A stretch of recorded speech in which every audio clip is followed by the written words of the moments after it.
So, good evening, everyone, to episode 7 of Elevate to Soul with me, Mike, also known as the Soul Guide. Tonight, I have a very special guest for you. Not only is experienced what we call the beyond, the afterlife, the stage beyond this physical consciousness, but like it's meant to be, he was able to take that journey and completely change his life. I'm going to start by introducing this beautiful soul that's with us tonight, Mr. Scott Drummond.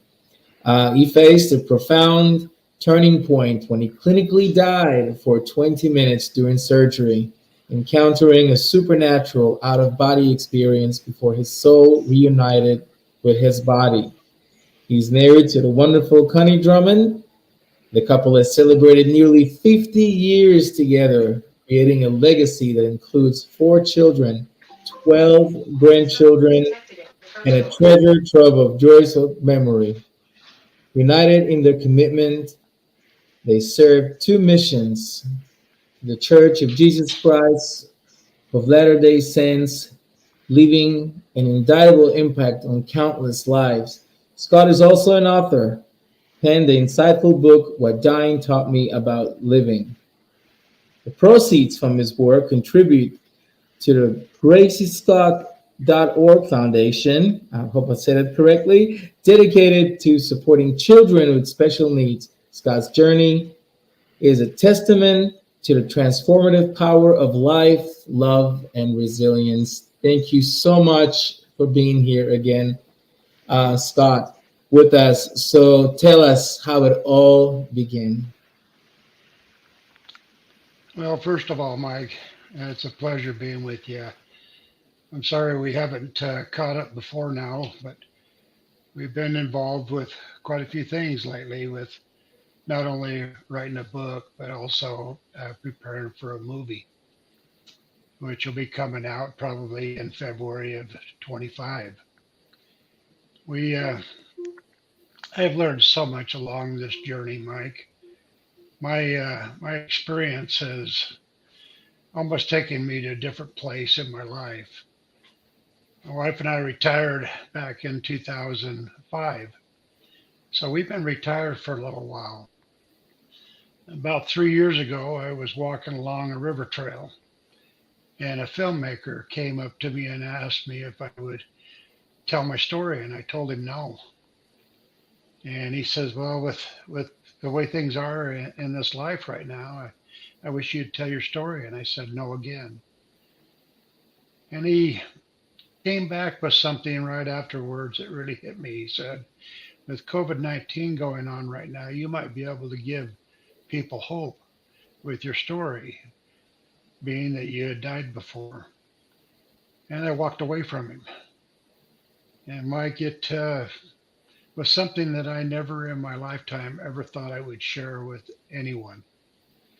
And because when you've had a near death experience, it's pretty sacred.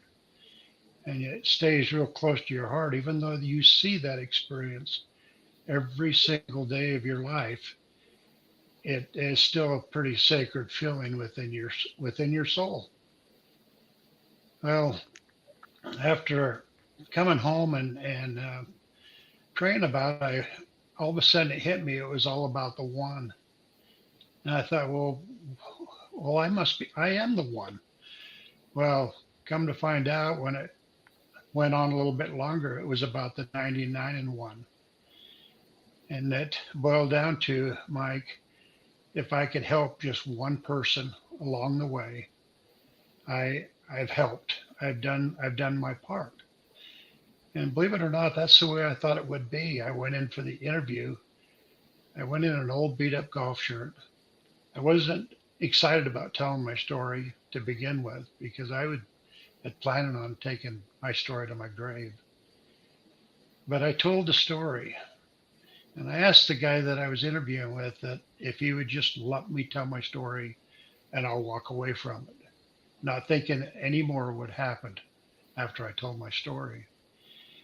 Well, 3 years has gone by, Mike, and Here I've written a book that I said no to also, but I found a good ghostwriter, and she did a fantastic job of writing this story of mine. I had many opportunities, Mike, to take this story elsewhere, and I went with a company called Covenant Books out of South Carolina. And I've had such a great experience with this publishing company. They took my story and helped me do it, hardcover and a paperback, and they did the ebook, and we just finished up with the audio book, which was a great experience. I've never experienced anything like that before. But the gentleman that did it, Dave, he just did a great job. And now it's available to the public throughout the world. Wow. We Just from that one video, Mike, it just about blew me away because I never ever expected to have 22.6 million views from Wow. an interview. That was not something that I even had dreamt of. I thought maybe a couple of my friends would look at it and laugh about it, and that'd be the end of it. But Wow. given the opportunity to talk to people all around the world has just been amazing and very humbling. Uh, I my experience only deals with me. I Exactly. can't relate to other people's experiences other than some of them are very similar, meaning that they go and stand in fields and they review their life and find out that the way that they were living wasn't quite the right path. My You know, goal, my goal in my life was to be a millionaire, Mike, and I was going to be a millionaire by the time I was 32 years old, and I was right on track at the age of 28. And when I had my experience, and I didn't see any of my riches in that field with me, I went, I'm doing something wrong. And what I did realize from my life review was how I was treating people. I wasn't treating people very good.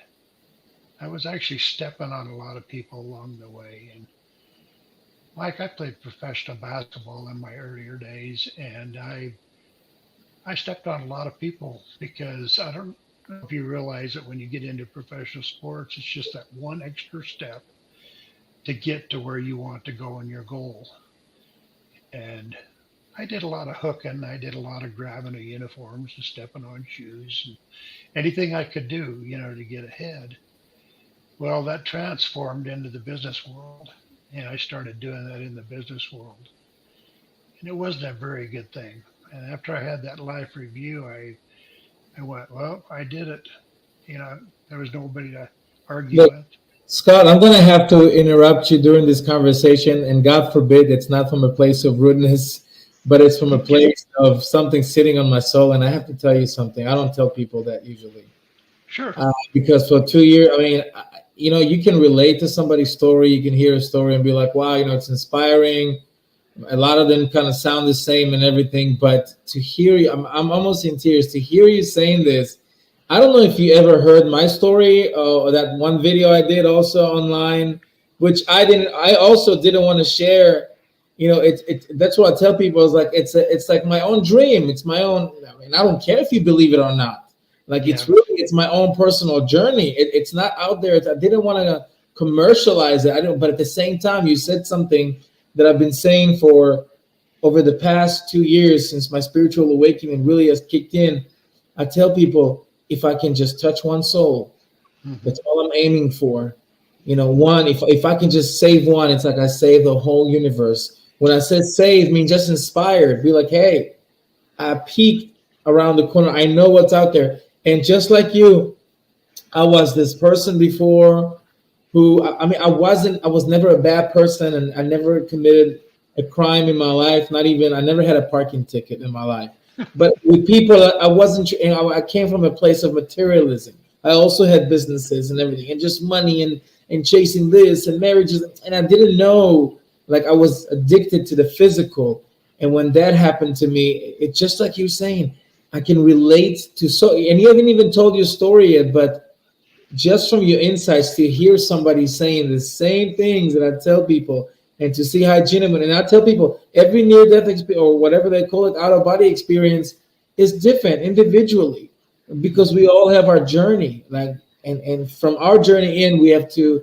And just like you, one interview, I started helping people. People came to me and be like, "Listen, I have, I just buried my child 3 months ago. What do you tell a person like that? She can't go to any psychologist. She can't go to she was like, I need somebody who claimed to be there to give me the reassurance that my son is in a better place. And then you start giving the insights and you sharing the story and you see how you speak into their soul. And since then, I also wrote a book, but that's not even what matters.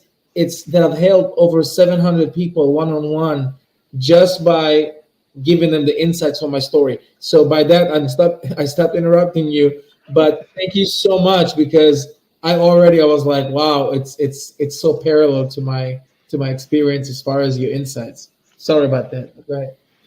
No, thank you for sharing because you just hit. In fact, that put chills down my back when you said what you did about that one person. Because I've had the opportunity to talk to people all over the world one on one, and it's amazing how many people have lost, a father, a mother, an uncle, or whatever, in their lives, and they don't know how to deal with it. They don't know where they went to. And when you have an afterlife experience, you get a glimpse of what's ahead of us. But we are very fortunate that we have a glimpse of it. But yet, on the other hand, we have a lot to live up to. We, my story is pretty simple. I went skiing, and it was a beautiful day on the ski slopes, and I love to ski. And I had been working out of town for 3 or 4 weeks, and again chasing the almighty dollar. And I came home for that Christmas holiday and had a great Christmas with my family. Then decided on my own selfishness that I was going to go skiing. And so I called up a friend of mine, and thereabouts, well, it was on New Year's, we went skiing. And if you've ever been a skier, Mike, there's nothing like that fresh powder up on the mountain. And putting the first tracks on that mountain is just an incredible feeling. And we experienced that. And about 10, 11 o'clock in the morning, I was standing in the lift line, and I was kind of going through the line and getting ready to get up on the lift, and looked out of the corner of my eye and saw a lady, probably in about her 30s, coming down the hill, and poles were going every which way. And she was obviously out of control. But I got a glimpse of her before she ran into me. And she had this looked like a stacked cake on her head. It was a fur cap that was on her head. And she was dressed to the nines. And the next thing I knew, she took out about 3 or 4 of us. And I was laying on the ground. And so we all jumped up and we helped her up and brushed her off and got her on her way. And I went and skied the whole rest of the day, never thinking that anything happened from that. But it was also pretty cold that day. And so I didn't feel a lot of things. And back 40 plus years ago, the equipment wasn't like it is today. A lot of Yeah. people just skied in their overalls, they didn't ski in this fancy ski equipment. Well, I got down to the car, Mike, and I took off my boot or my skis, and I was taking off my boots, and I couldn't quite get it off because they're made out of metal back then. And of course, being metal, they froze. And so you had to break the Mhm. freeze to get the, get the bindings off your boots. And so I took my left glove off, and then I took my right glove off. And when I took my right glove off, something looked really strange. My fingers were going up, but my thumb was hanging down to my wrist, and it was only hanging on by the skin. So it had completely dislocated and pulled out a joint. And Whoa. the guy that was with me was an EMT, and had a lot of training in this kind of stuff. But he told me, he said, I can't fix this with a band aid. So we better get you to the doctor. So we called my wife up at the ski resort. They didn't have cell phones back then. So we had to go into the resort and call her. And we were about an hour, probably an hour and a half away. And she made arrangements down at the hospital to have a surgeon ready when I got into the hospital. And everything went great. We pulled into the emergency room. The doctors were ready. They took me in and they prepped me, and they was wheeling me down the hallway. And I'll never forget this, Mike. When they were wheeling me down, I didn't even tell my wife thank you for what she had done. I didn't tell her I loved her. I didn't tell her to tell my kids that I loved them. All I did is said, "I'll see you when I get back." Well, not knowing at that time that that was going to be, could have been the last time I would have ever seen her. Well, we went into the surgery, and the anesthesiologist got called away on another emergency. But the doctor that was working on me knew of another way of operating on me, and it was called a bear block. I don't know if you know what a bear block is, Mike, but it's an air tourniquet that they put up on your arm, and it has two valves on it. But in preparation for it, they raise your right arm up, they drain all the blood out, and then they tighten up the two tourniquets, and then they do a local into the thumb, which is with lidocaine. And that's what the surgery was all about. And I was okay with it because he had done it before. One of the problems was is the nurse had never done it before, and so she felt confident that he would talk her through it. Well, as the surgery started going, oh, and by the way, Mike, they put a sheet between me and where the doctor was operating, and I was laying on the table, and underneath the sheet, my arm was hanging out on the other side where he was doing the operating. So he basically didn't want me to see what he was doing. But as I started going, I started feeling pressure in my arm. And the nurse was instructed by the doctor to undo one of the valves. And what it did is it relieved pressure. And it felt good. Everything felt like it was going just fine. And I could hear them talking. They were saying how they were going to cut me open and how they were going to stitch me and how they were going to put a pin in me and how they were going to tear a tendon out of my arm. And I thought, well, this sounds reasonable. Good.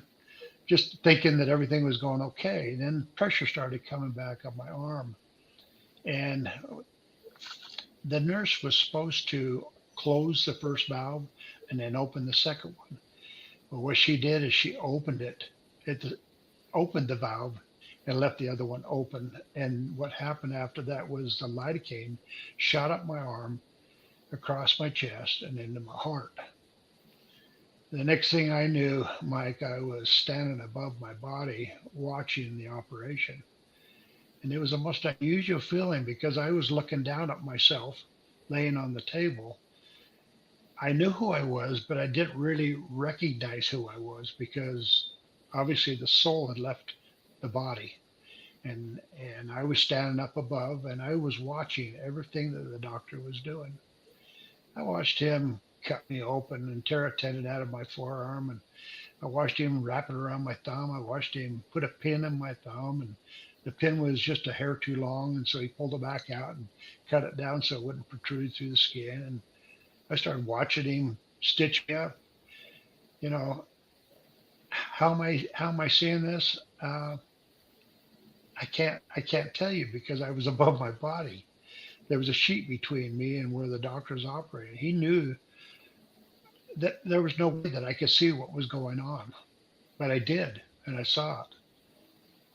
What happened next was I recognized that there was somebody standing next to me. I didn't see the person, but I could hear him through my mind. He was speaking to me through my mind. And it was odd because I could hear everything that was going on in the commotion in the room. I listened to the nurse go running out of the room saying I killed him. I saw a bunch of staff members and nurses and doctors run in and try to recoup me or bring me back to life. And I was watching all this commotion, and But yet I was able to concentrate on what the doctor was doing on my hand and on my thumb. And I remember how impressed the person was that was standing next to me. And I'm going to call him my guardian angel. I believe that we all have guardian angels in our lives, but he was definitely mine. I, you know, I didn't recognize the voice, but I know I'll never forget it. I don't know how to explain that, but if I hear that voice again, I'm going to know who it is. But there came a time that the guardian angel or my escort or whatever you want to call it said it's time to go, and there was no question that it was time to go. There was no question in my mind. And we went to a field. It was the most beautiful field that I have ever seen in my life. I saw colors that I've never seen before. I felt stuff that I had never felt before. I actually felt unconditional love. And I had never, ever in my lifetime ever felt love like that before. Because I didn't grow up with that. I come from a broken family. I was age 15 when my parents got divorced, and I went out on my own and tried to make my life a success without anybody trying to help me. Well, I saw colors, Mike, that I had never seen before. It was almost like they were times 10 in brightness. Uh, I remember the escort with me saying, giving me instructions not to look back. And then he reminded me again, don't look back.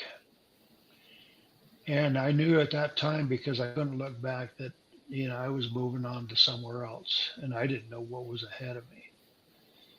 But he told me that I could look side to side and I could look in front of me. And it was almost like a panoramic type picture. I could see a long ways to the left, a long ways to the right, but the clouds that were in front of me were pretty close. They were within walking distance. And I remember looking to the far left and seeing trees that I'd never seen before. They were kind of like a sequoia tree with a great big trunk with the leaves all at the top. And I remember how vibrant those colors were on those leaves. They were really bright reds and burgundies and greens, two shades of greens and yellows. And I remember thinking to myself, this is really strange being able to see those leaves, but yet on the underneath side of those leaves were gold colored. And then I looked at the trunks, and when I looked at a trunk here on Earth, they're dirty looking to me. But these trunks were brilliant brown with gold edging on them that I'll never forget what they looked like.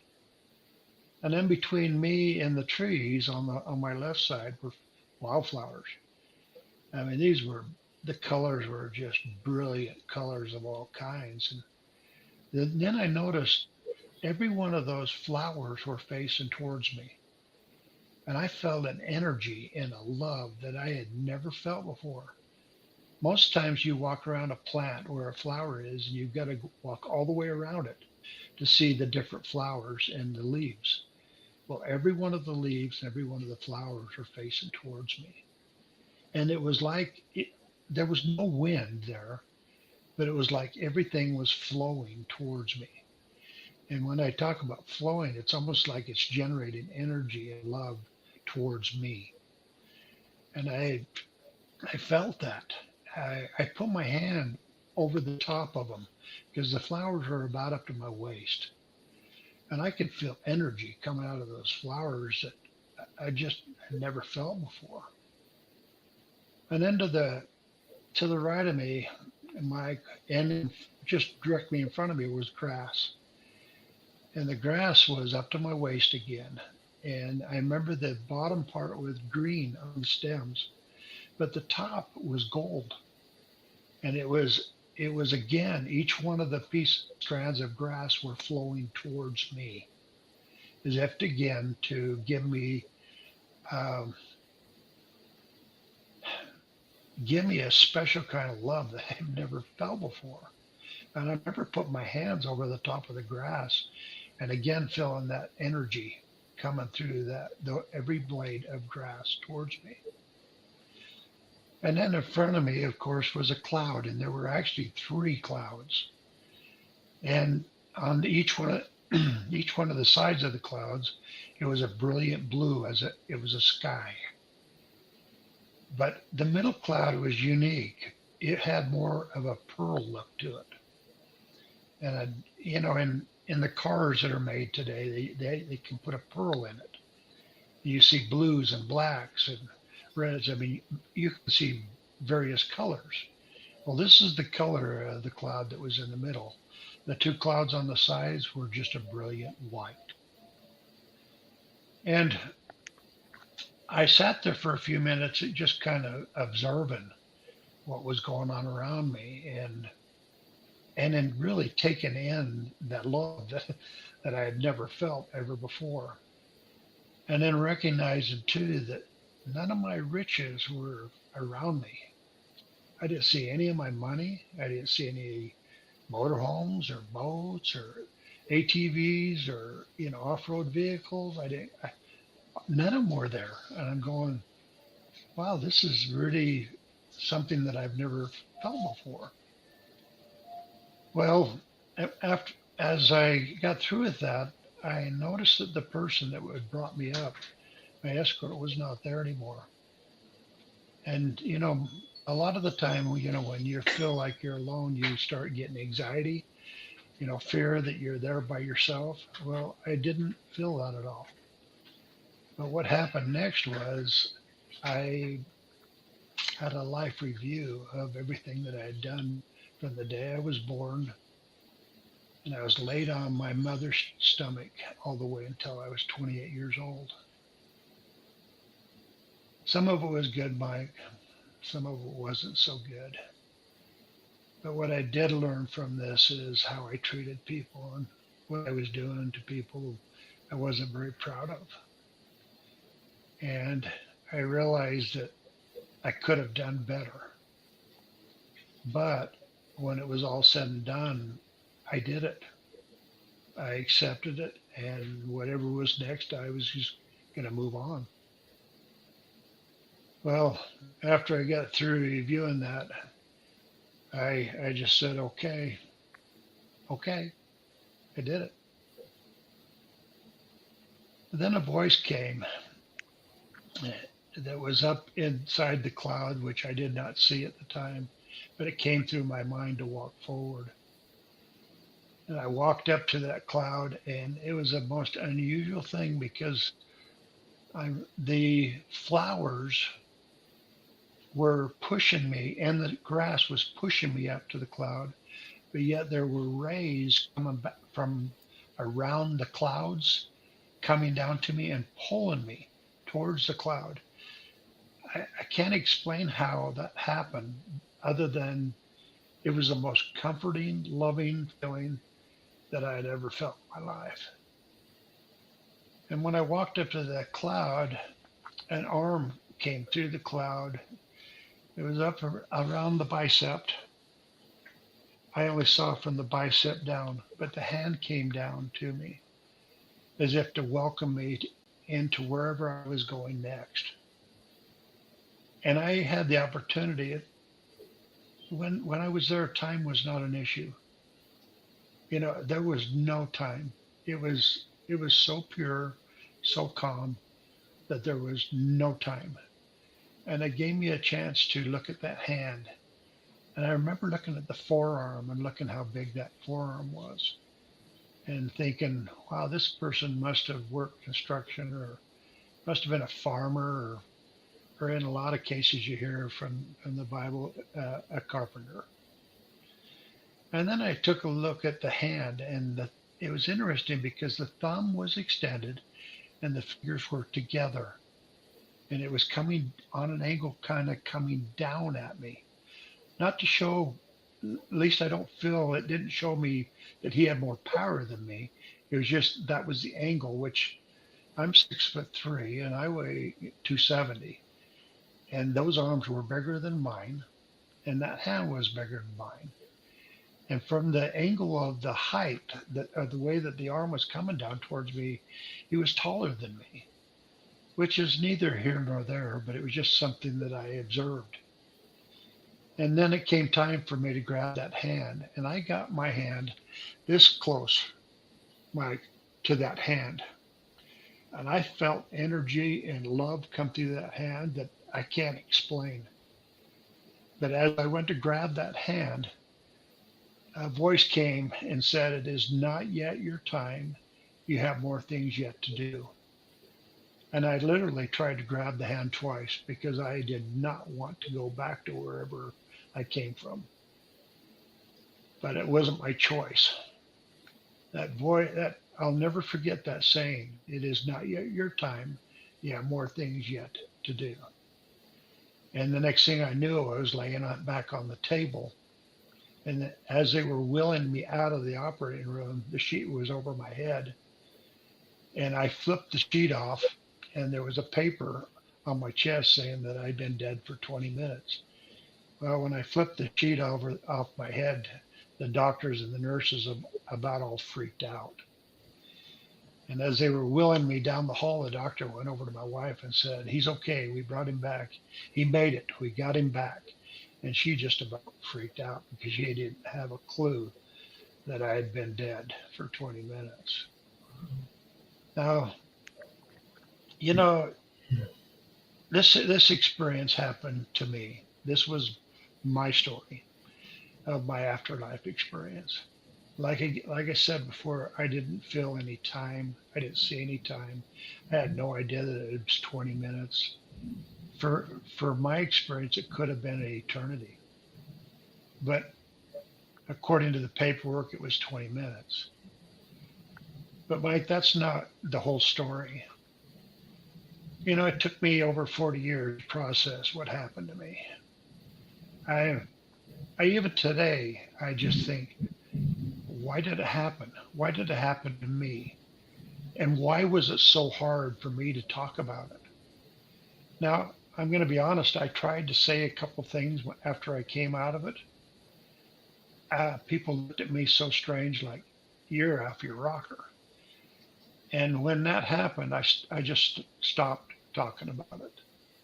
I kept it inside. And thank goodness I had some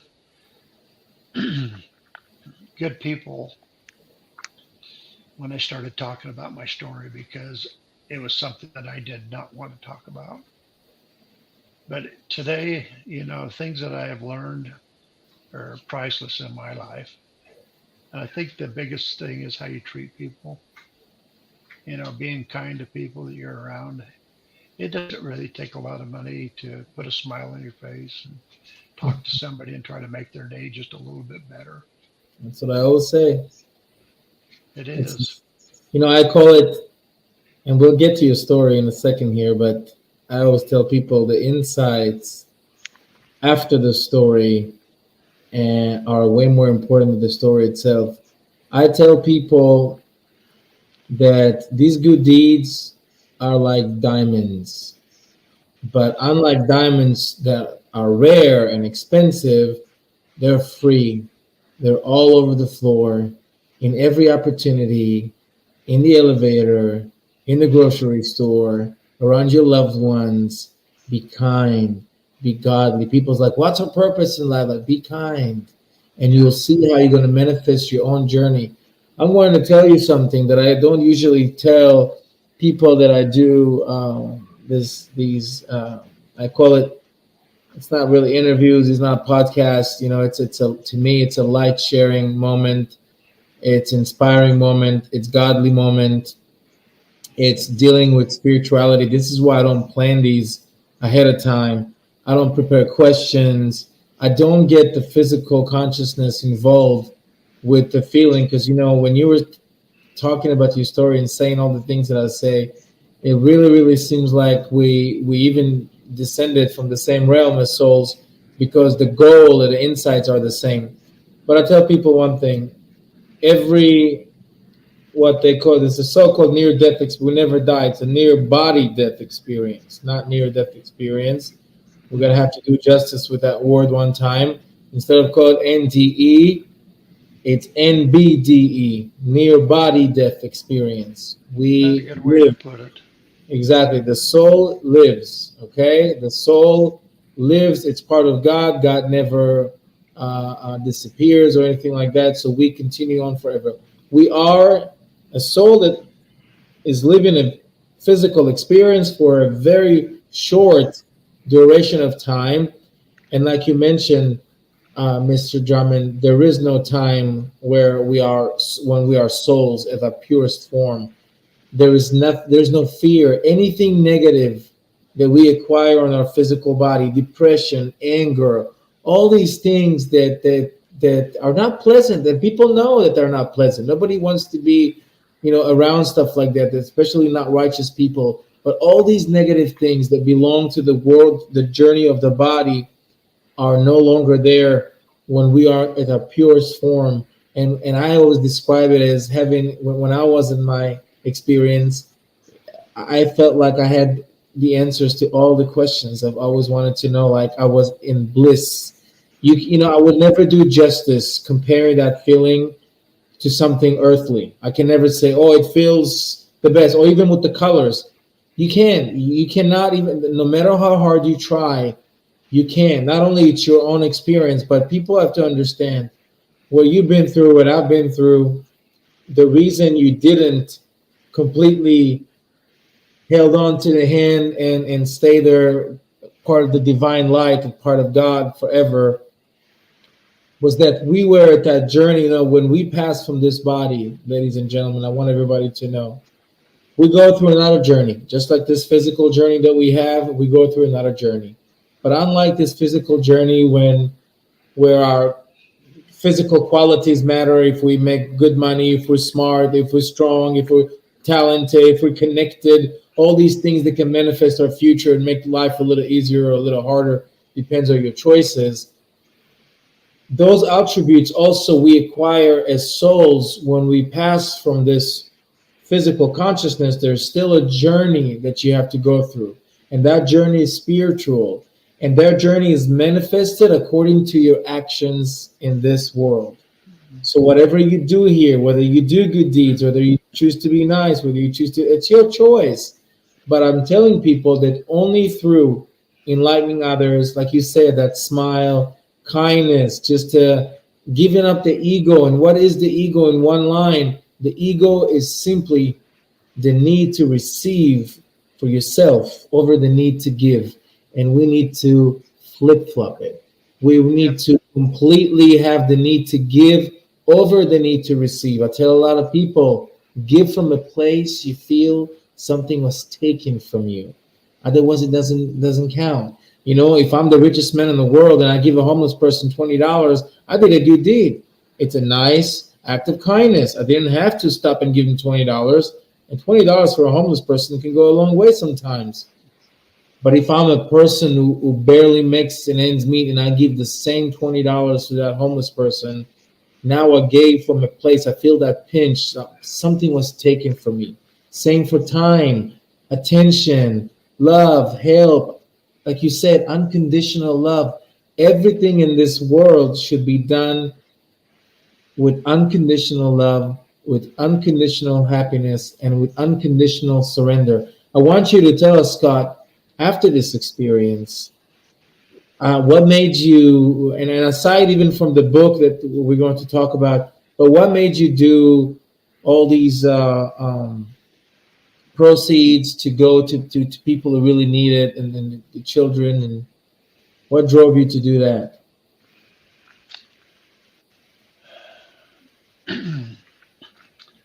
My wife and I decided from the very beginning of this journey with this book that we were going to start a foundation.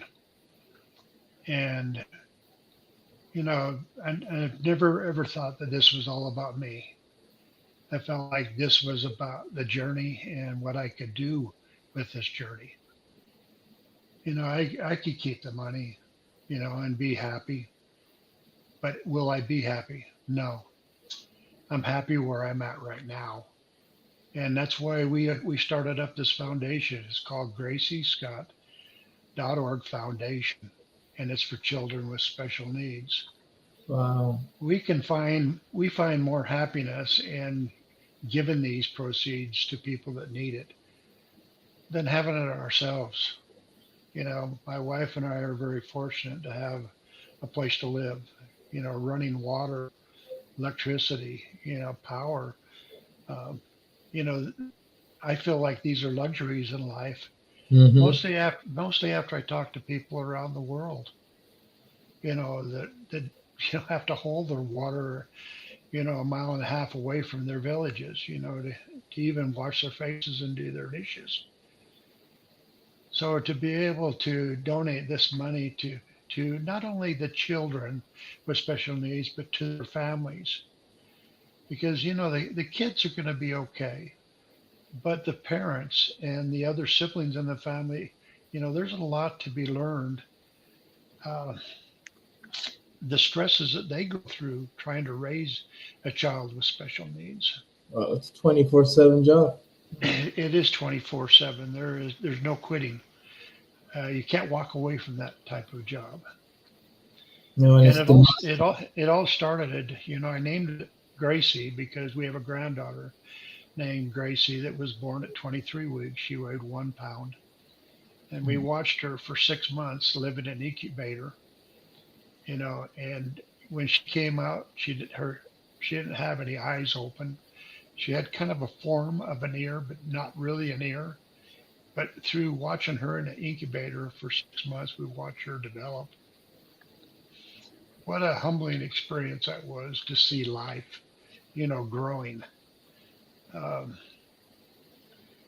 this is kind of why we named it Gracie Scott Foundation, is because we we want to be able to continue to help people where we can. all we Um, have to do. All we must do. yeah, that's all we're doing, and that's where the proceeds of the book. In fact, ten Wow. percent, 10% of this movie that we're doing right now, which is going to be called "Don't Look Back." That was such a profound statement when I was going through my experience from my guardian angel was "Don't look back," and so we're going to name the movie "Don't Look Back." Yeah, because we all know what we've done in the past. But what we need to do, Mike, is look where we are today and make the changes today and then start working on those things little by little in our future. I You know, tell there's not people a there's no not a dang thing we can do about our past because it's in the past. exactly, and I tell people all the time what you just said. I live my life right now, and that's a complete change. Like people don't realize why I'm disconnected from a lot of old friends, a lot of old habits, a lot of old, not bad habits, but habits that I used to do. I used to get together with friends and watch sports. I used to, when I lived in America, I used to just have a normal American lifestyle.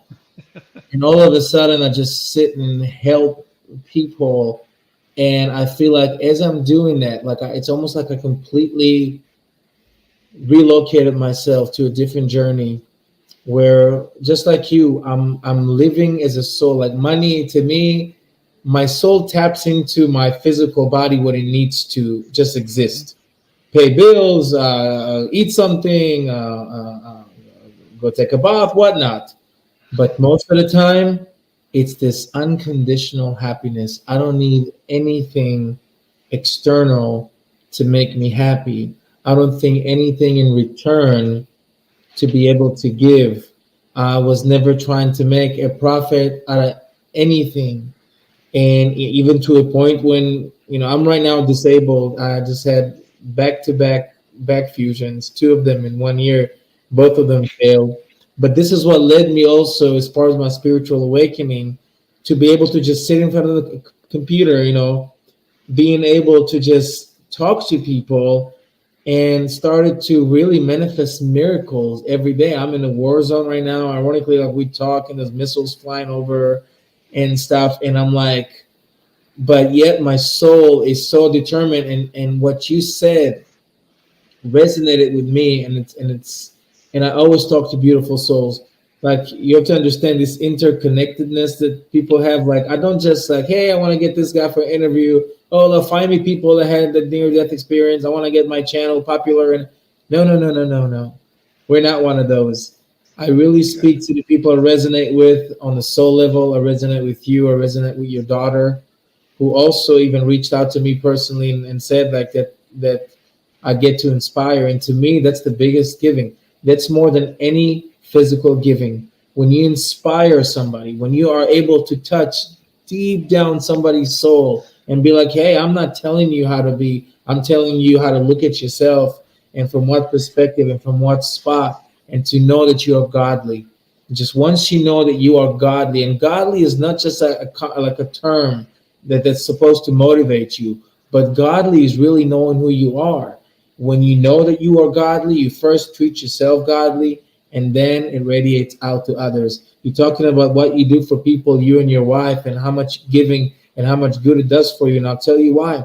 You know, if you take back in old school weddings, if you remember, they used to put these wine glasses all like in a big pyramid, or champagne glasses, and they used to pour the top one, and from the top one, it used to just overflow to all the other glasses. If you remember, they used to Yeah, do it yeah. in weddings back in the 70s, I think, and 80s. Yep. And it's just like that with light. You know, you had to go what you had to go through as part of your soul contract.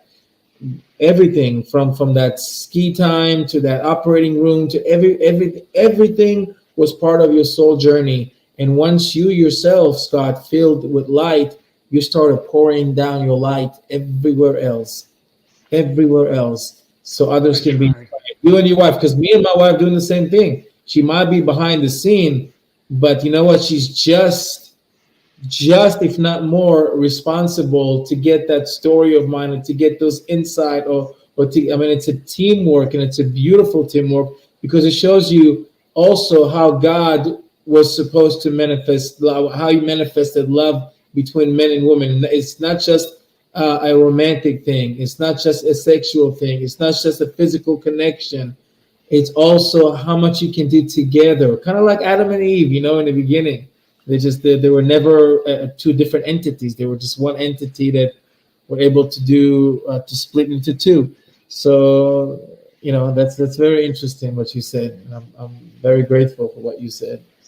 Um, well, I'll tell you, I want to wish you a lot of luck with the movie and the book, and I'm going to, with your permission, have people see a little picture of you and your book, and tell us how can people get your book, please, because I know I'm going to get me a copy tonight. Well, Mike, it's on the Ingram, which is all over the world. It's can be bought in the United States in Barnes and Noble, or you can get it by Amazon, which is internationally. We just finished with the Audible, and what a exciting time that is, because that our society enjoys reading, but it also is such a rushed society that we like to listen to things. Oh no, there's a So, difference. I'm sorry for interrupting you. There's a sole purpose for this. There's a sole mhm, explanation. I must tell you, voices, sound. That's what people like music. You know, you can read music all you want, but then nobody can read music without listening to it. We read music as players, as musicians, so we can listen. So yep, think about, you give up people opportunity to listen. It speaks directly to the soul. It doesn't go through the processing part, even of the reading. So voices, the world was created with voices, with sound, with let it be, with speaking. So I think it's amazing, amazing. And I'm sorry for that side comment, but it was important to know that audiobook got, to me, at least my personal opinion, a tremendous spiritual effect as well. well, we're finding that out already with the comments that have come back. Wow. Because people will work. People, truck drivers, whatever, will listen to it while they're riding, and they make comments on it where you have to physically sit down and read a book, and there's a lot of benefits to just relaxing and sitting down and reading a book. But we're finding that the ones that are listening to it, it really does make a difference.